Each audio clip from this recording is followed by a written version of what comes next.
च्या महसूल विभागातर्फे 18 फेब्रुवारी 2026 रोजी शासन निर्णय निर्गमित केला आहे. छत्रपती शिवाजी महाराज महाराजस्व अभियान टप्पा क्रमांक 1 याची अंमलबजावणी आपल्या जिल्ह्यामध्ये आपण करणार आहोत. या अंमलबजावणीकरिता मंडळ अधिकारी स्तरावर म्हणजे आपल्या प्रत्येक तालुक्यामध्ये जे मंडळ आहेत, काही ठिकाणी 6 आहेत, काही ठिकाणी 8 आहेत, काही ठिकाणी 10 मंडळ आहेत, त्या मंडळ अधिकारी स्तरावर आपण ही शिबिर आयोजित करणार आहोत. आणि मार्च, एप्रिल, मे 3 महिन्यांमध्ये ठराविक दिवस असणार आहेत, ज्या अनुषंगाने या शिबिरांचं आयोजन केलं जाणार आहे.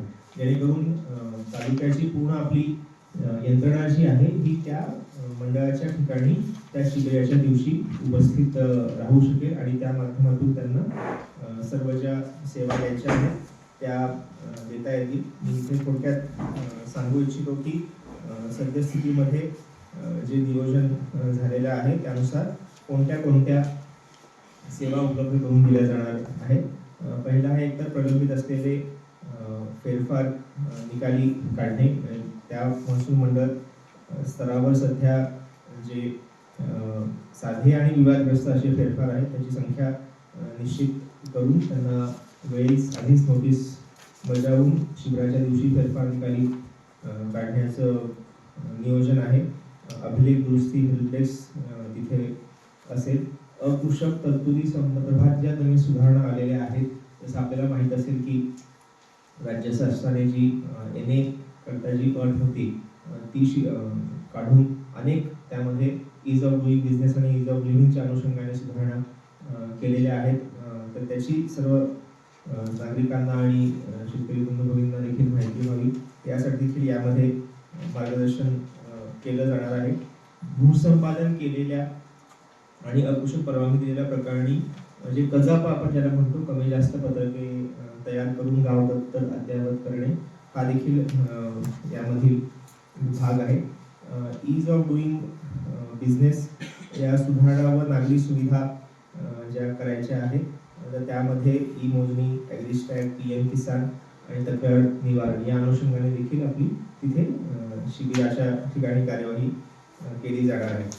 पण जिल्हा स्तरावरून सर्व ज्या यंत्रणा आहेत, आपले सब रजिस्ट्रार ऑफिसर्स असतील, डेप्युटी तहसीलदार ऑफिसर्स असतील, यांचे जिल्हास्तरीय अधिकारी आणि महसूल विभागातील सर्व आपले SDO तहसीलदार यांच्या देखील आपण सविस्तर सभा घेऊन या दृष्टीने सूचना दिलेल्या आहेत आणि त्यांनी आपापल्या मंडळ स्तरावर देखील मागील काही दिवसांपासून सभा घ्यायला सुरुवात केलेली आहे. याची प्रचार प्रसिद्धी व्हावी यासाठी आणि गाव पातळीवरील जास्तीत जास्त संख्येने नागरिक त्यामध्ये सहभागी व्हावे आणि त्यांनी लाभ घ्यावा यासाठी आपण हे प्रयत्न करत आहोत.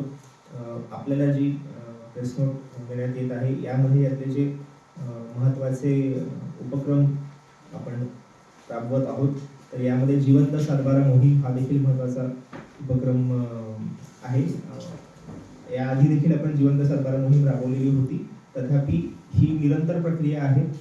जसे काही जे खातेदार आहेत कोणी त्यातले मयत झाले असतील मधल्या कालावधीमध्ये आणि त्यांच्या वारसदारांचं नाव जर लागणं राहिलेलं असेल तर हे या मोहिमेअंतर्गत आपण ती कार्यवाही पूर्ण करतो. तर सामाजिक अर्थसहाय्य योजना जी आपण राबवत असतो त्या अंतर्गत जे मंजुरी आदेश आहेत ते वितरित करायचे आहेत. जी तुकडेबंदी सुधारणा कायदा नवीन आला त्या अंतर्गत अद्यावत सातबारा वितरित करणे आहेत. तहसील स्तरावर आणि SDO स्तरावर विविध जे दाखले आपण देत असतो त्याचं वितरण करायचं आहे. सर्वांसाठी घरे अंतर्गत जे पट्टे वाटप काही ठिकाणी जर प्रलंबित असेल ते करणे आहे. डिजिटल सातबारा उपलब्ध करून देणे ही देखील यामध्ये बाब आपण कव्हर करत आहोत. 8 उतारा उपलब्ध करून देणे आहे. ई मोजणीचे काही अर्ज आले असतील ते पण आपल्याला गाडी काढायची आहे. आणि जसं मी सांगितलं ॲग्रिस्टॅग नोंदणी, PM किसान नोंदणी, तक्रार निवारणासाठी अर्ज स्वीकारणे ही देखील यामध्ये आपण कार्यवाही करणार आहोत. यातला महत्त्वाचा जो आहे माहितीचा भाग जो कोणत्या तालुक्यात कोणत्या ठिकाणी आणि कोणत्या तारखांना आपण हे शिबिर आयोजित केलेले आहे. ॲडिशनल डायरेक्टर साहेबांना विनंती करतो की त्यांनी थोडी जी डेट वाईज आहे ती माहिती सांगावी, जेणेकरून त्याची पण आपल्याला नोंद घेता येईल आणि त्या अनुषंगाने जास्तीत जास्त नागरिकांनी त्याचा लाभ घ्यावा यासाठी आवाहन